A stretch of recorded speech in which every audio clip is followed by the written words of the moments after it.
Mwenyezi Mungu mpe maharibiko mja wako huyu aliyejizuia kutoa. Sasa ukiitazama kiimani, maana yake ni kwamba zama ukitoa ndio unafungukiwa, na ndio halisia ulivyo, na zama ukiwa unajizuia basi unaharibikiwa. Na hii inatupelekea kutengeneza mfumo ambao sisi Waislamu katika maisha ya kila siku, utoe sadaka nyumbani kwako, watunze watoto wako, tunze mkeo, nenda katoe sadaka kwenye madrasa, saidia watu, toa kwa watu, toa kwenye misikiti, toa sadaka mbalimbali ambazo unajua hii ni sadaka.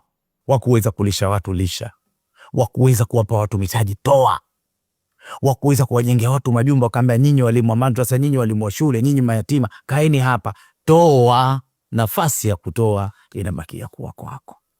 Kwa hii imetokana na principle ambayo Mwenyezi Mungu Azza wa Jalla ameiweka pale alipopata kusema baada a'udhu billahi minash shaitani rajim bismillahir rahmanir rahim fa amma man a'ta wattaqa